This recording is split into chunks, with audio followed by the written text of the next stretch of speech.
Hey everyone, welcome to Solo Drift, Signal over Noise, Strategy over Spin, part of the Digital Drift universe.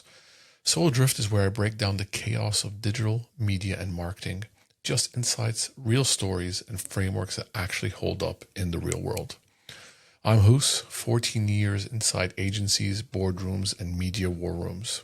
I've seen the pitch, the panic, and the pivot. So let's drift. Today, I'm diving into a really fun and interesting topic, which is about briefs. Here's the truth. 90% of media briefs are broken.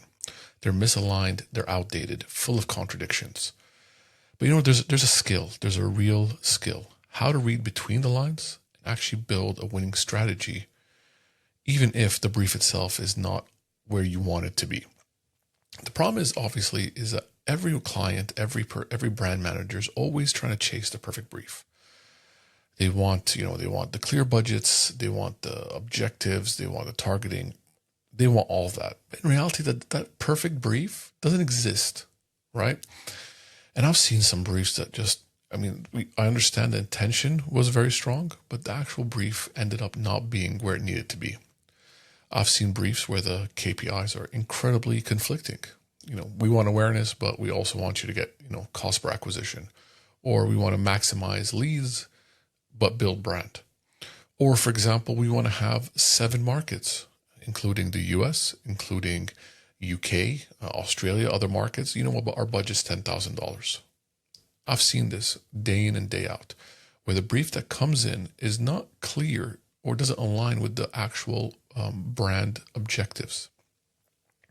And in reality, what I feel is that most briefs aren't even designed to succeed. They're designed just to kind of get approval internally, get pushed out, sent out for RFPs and agencies just to bid on.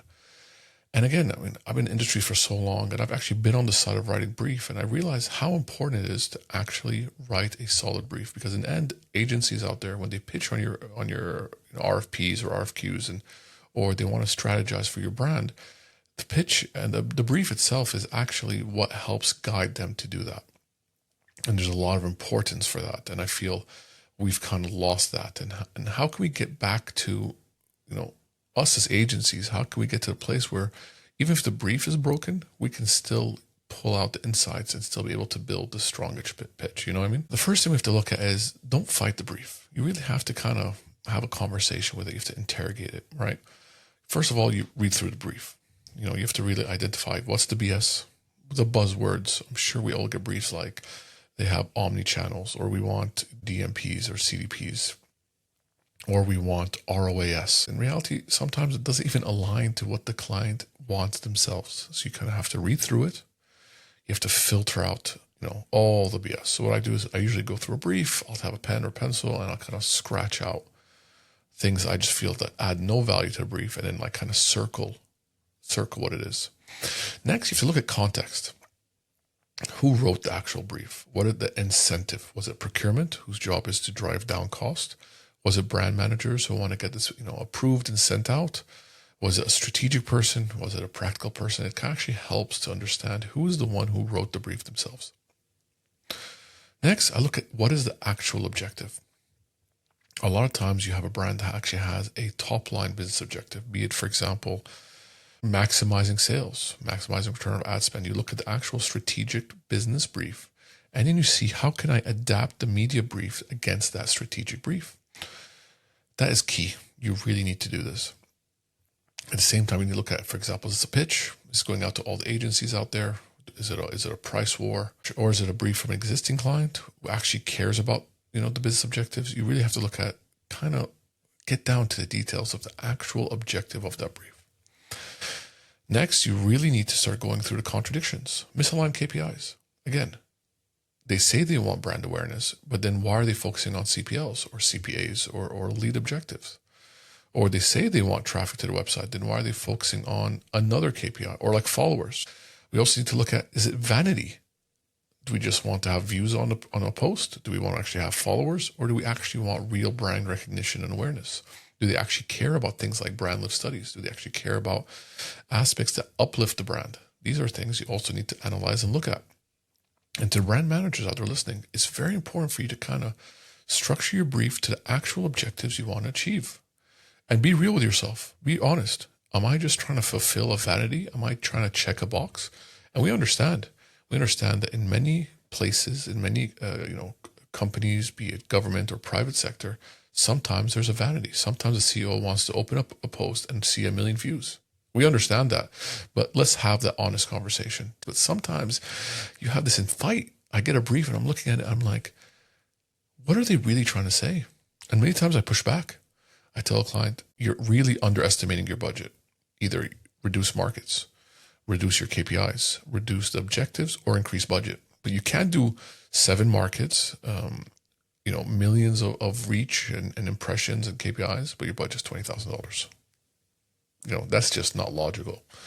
So we really need to have that honest conversation. And I think before even briefs go out, brand managers need to have an honest conversation with themselves. What are we really trying to achieve here? What do we actually want the agency to deliver on? All right. So we get the brief, we read through it, eliminate all the stuff we feel adds no value. We focus on it. So what do we do next as an agency?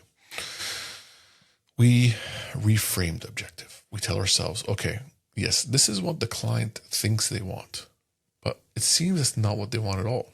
For example, let's say they say, we want awareness. Let's reframe that. What is awareness for this client? Is it high view-through rates, so people have top of mind?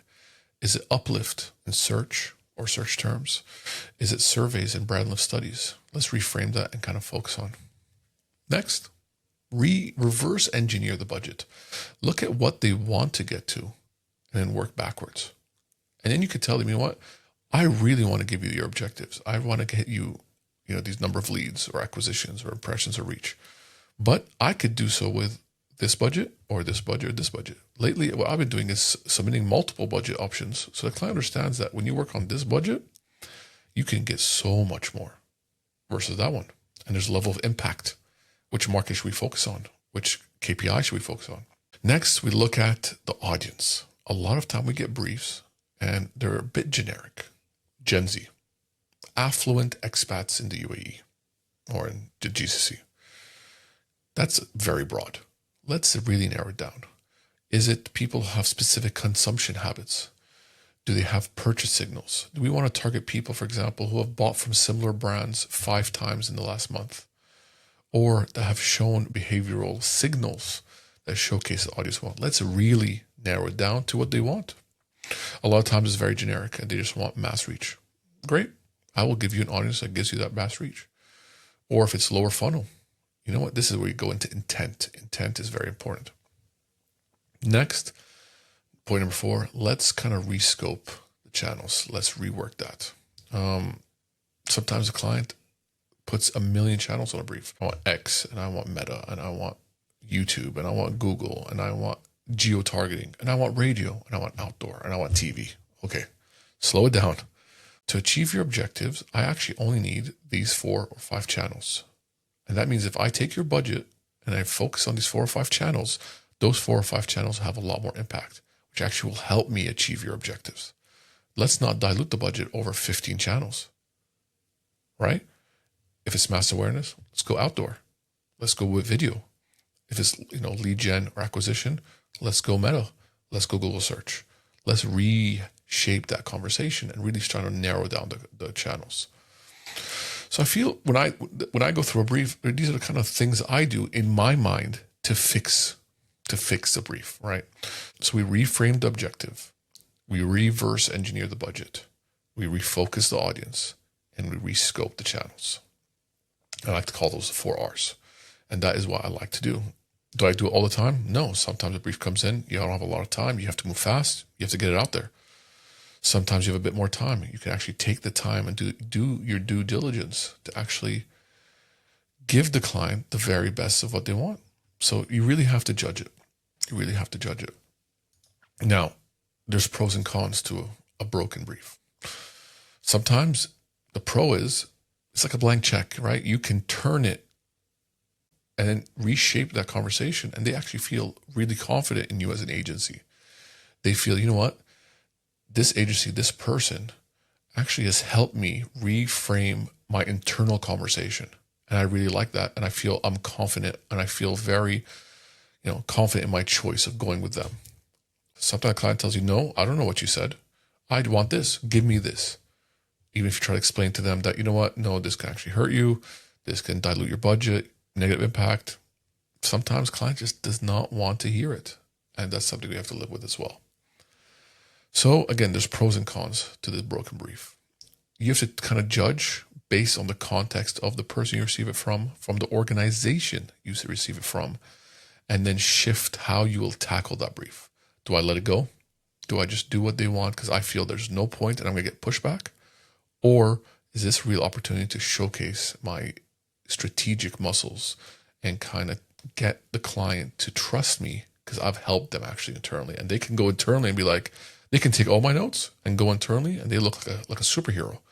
In the end, I want my client to look like a hero, because when my client looks like a hero, I look like a hero to them, and I'm able to have that conversation and that beautiful relationship. It's only when there's severe pushback and that the misunderstanding or the not willingness to listen is when you get that friction. So it's a two-way street. We have to listen. They have to listen. We have to work together. So that's pretty much it, guys. I just really kind of want to discuss this thing because I've been seeing it a lot, and I've discussed it with the episode with Steven and the episode with Carlos and Pedro. We have had these conversations. So when I see the repetition of this conversation in the market, I think it's very important we tackle it, right? And I'd love to hear from you. Have you ever dealt with a broken brief? Have you ever had problems with briefs? How did you work with it? Did you just accept it? Love to have a conversation. DM me on LinkedIn, drop me a comment, and let's swap those war stories. That's pretty much it for today's solo drift, part of the digital drift universe. I'm Hoos, and we're out.